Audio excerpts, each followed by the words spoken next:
find rest, my soul,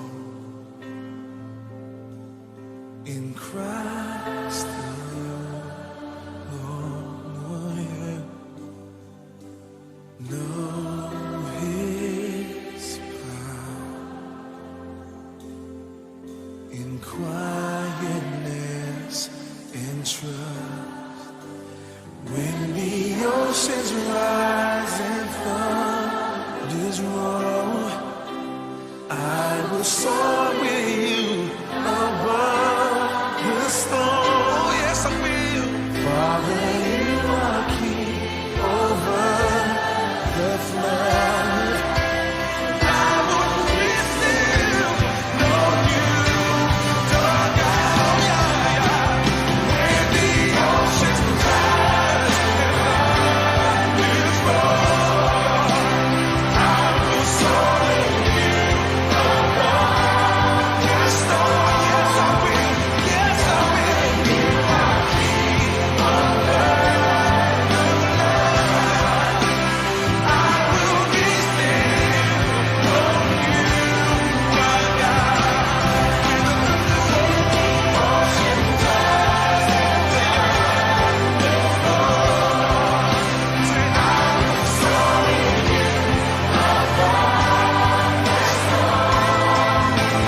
Father, you are king over every single I will be still, know you, my God. Oh, yes, you are. Oh, yes, you are.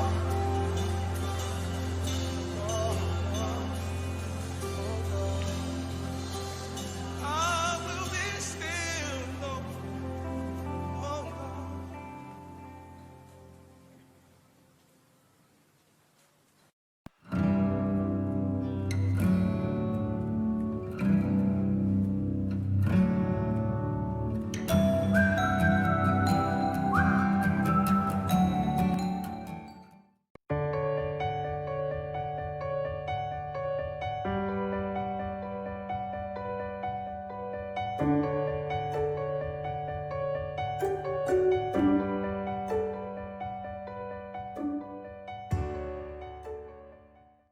Good day, everyone. This is the last part of our 3-meeting-long lesson, Creating Reality Through Fiction. And today, we will continue the discussion about the elements of fiction. Let's do this. So far, we discussed the character and characterization, the plot, and also the setting. For today, the focus of our discussion will be POV, or the point of view, and also the theme. Point of view. The writer writes the story and chooses who will narrate it. The narrator of the story defines the angle from which the story unfolds. When an accident occurs, the police require both parties to narrate what happened. The injured party would narrate a story of pain and distress. The offender would narrate a story of denial and disagreement. In other words, the story changes depending on who is telling it. The point of view, or POV, directs or sways the reader's understanding of the story. For instance, a story convincingly told from the POV of a drug addict could probably persuade you not to judge or condemn drug addicts. But a contrary view, say that of a police officer, might convince you to condemn the drug addict. So how do you decide whose POV to use in the story? Let's check these different point of views. The first person point of view is a character within the story uses or to narrate the story. The advantages of the first person point of view is it have the simplest and easiest, for the character and narrator are the same. It also makes the readers intimate with and close to the character. While the disadvantages of the first person point of view is that the reader only knows what the point of view character knows. And also, it is much more difficult to explore the other characters because the first-person point of view cannot know their thoughts.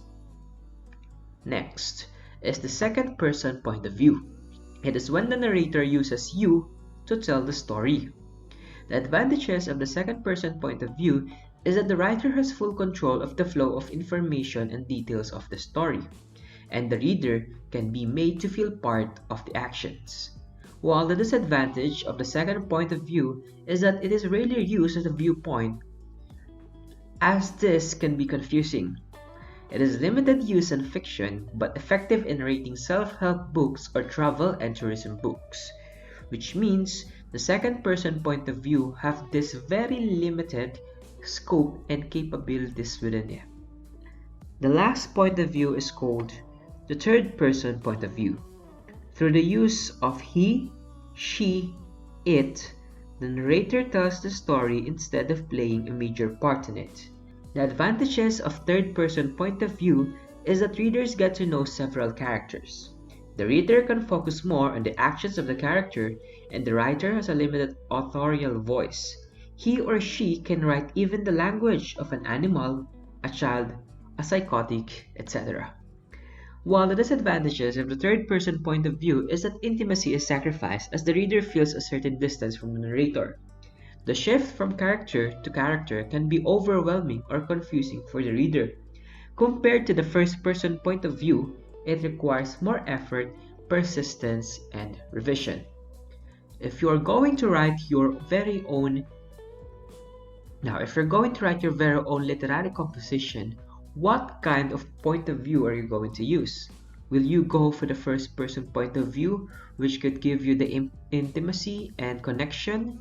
Or rather, you're going to use the second person point of view, which is kind of confusing since it is actually using you as the narrator of the story. Or you're going to use the third person point of view, where the intimacy was kind of sacrificed. However, the readers could know several characters at once. Well, the decision is up to you. As long as you're comfortable with it, then that should be the point of view that you're going to use on your literary compositions. Got it? And the last element of fiction is the theme, or the underlying meaning of the story. Every story strives to entertain the readers. After all, what's the point of reading or listening if you did not find it enjoyable?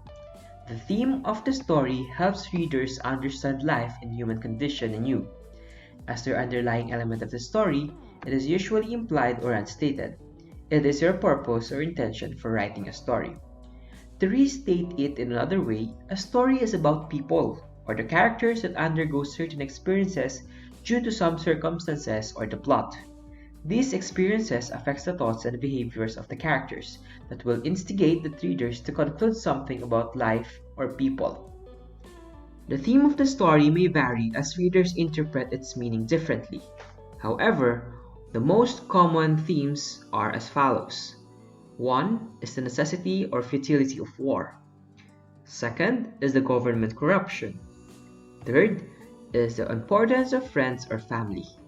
4th is the balancing study and leisure. 5th is being happy. 6th is being alone. And 7th is being honest about one's identity.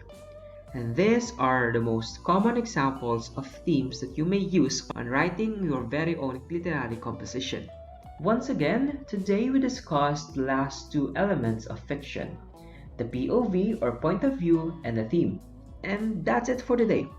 Now, if you're not still done on your activity that I've given you yesterday, I know that the activity is quite hard since it requires you to create your very own character as well as to characterize that character. The remaining time for our discussion for today can be used on completing that task.